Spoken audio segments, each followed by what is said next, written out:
All right, how's everybody doing? This is the Comic Samurai. I want to welcome you to my next video. And tonight we're going to be doing another Let's Rank challenge. This is where we look at a run on a series and assign every cover a letter grade and then pick our favorite and award it that special S tier ranking. And tonight we're going to be looking at John Byrne's short but memorable run on Captain America from 1980. So let's go ahead and jump right in. First up, we got this issue number 247 here, and this is really a great example of what John Byrne's style was going to be. He wanted to return, I feel, to that Jack Kirby era of kind of futuristic gadgets. And you can see that in that flying car that Baron Strucker's driving there. And then you can see Dum Dum and Cap there reacting to the attack. And their body language and their facial expressions tell a whole story. And John Byrne has such a knack for that, telling a whole story, a feeling, a mood with just one static image on the cover. And that is what a great cover should do. I'm going to go ahead and give this one an A. It's hard to believe that John Byrne did his run on this series 44 years ago. But let's go ahead and move it on to this next issue of number 248.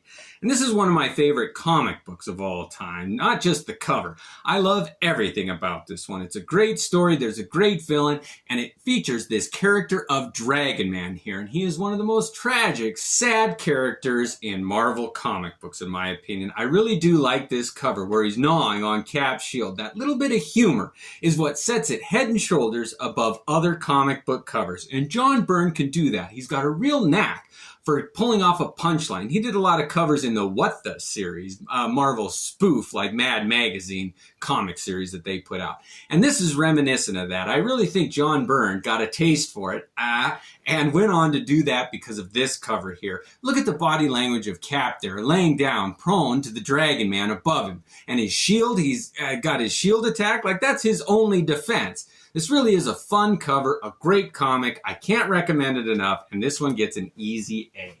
Now, 1980 was also a political year, and you'll see that they were trying to do that also. But in this number 249, it continued that series, and you get to see who's controlling Dragon Man and all that. And John Byrne loves to do stories where there's cyborg or robot duplicates. And this one is a great example of that. I love seeing all these villains with robotic faces removed and pieces, and there's an arm flying at him. You got Magneto's helmet there and recognizable characters, Spider-Man and all the rest there. This really is another fun one. It's up there. It's colorful. I love everything about this. The only detraction is this banner at the top there that I never liked, but it does spark a little bit of nostalgia in me too. I do remember when those came out. I'm going to go ahead and give this one a very high B. All right, next up is number 250, and this is where they kind of did try to introduce that political flavor here. And most of the time, I think they really did a good job of avoiding that in Captain America. But this one did have a political bend to it. It was asked the question, should Captain America run for president here? And I didn't like that, but this cover I did like. The political button there and the close-up of his visage there. I do like how John Byrne drew him. I like the colors on this one. It is a good cover, but because of that political taint there, I read comic books to escape from the everyday politics and news cycle. I want fantasy, adventure. I don't want to get bogged down in politics. So I'm giving this one a C.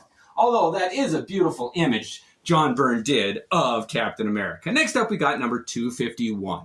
And they moved away from the political intrigue and went into another adventure here. Now, this one features, can you guess who that is? I thought it was like Solomon Grundy, DC's villain that was coming over, but it really is Mr. Hyde there. And you've got Batroc here, though, the Leaper, the French villain or whatever. But this is kind of a spooky cover here with the green mist. I wish they would have colored Mr. Hyde there, but it did add a bit of mystery on who the villain is there. I do like the trade dress there. Everything fits. It's almost a symmetric cover there. This is another beautiful one, and I'm giving it a B.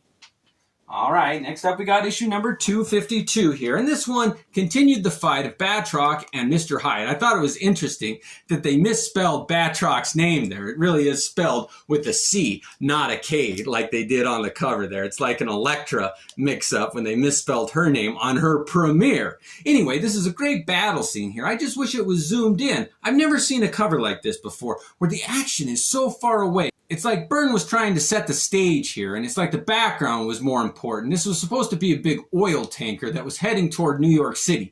but it got lost there a little bit. You wouldn't know that that's an oil tanker there, so it didn't really work. So I wish you would have zoomed in on the action there, and because of that, I can only give this one a C. All right, there's only a few left here. Now this one, number 253, is one of my favorite comic books of all time.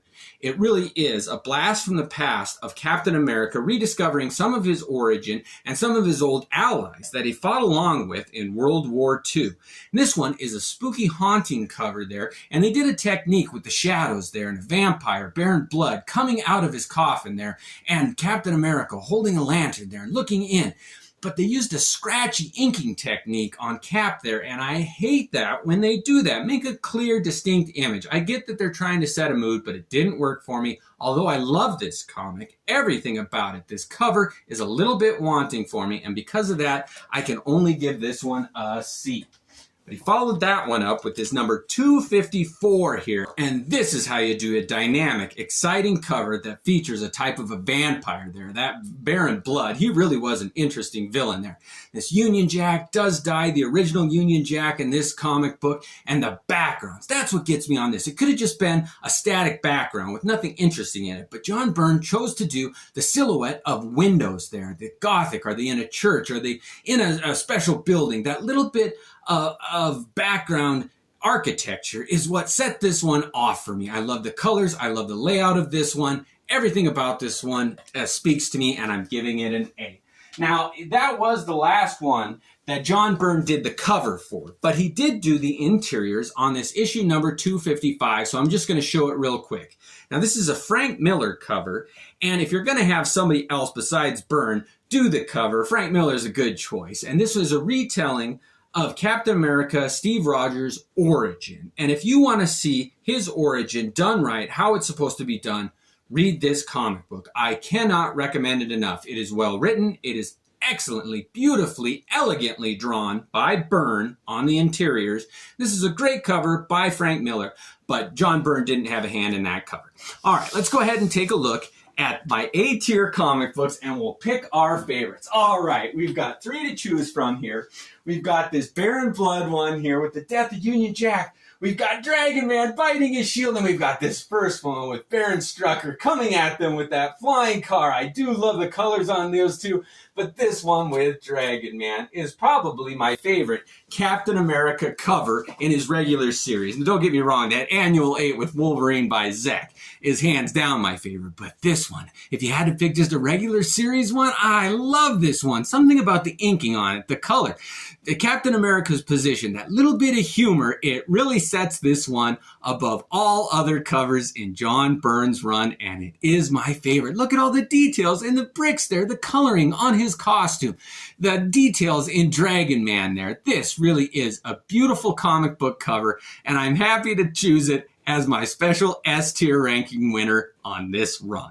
Well, thank you for joining me tonight. John Byrne is one of my favorites, and if you want to see the definitive version of Captain America drawn how he should be drawn, check out this run. They're not that hard to find or expensive yet, so happy hunting. But thanks for joining me, and have a great night.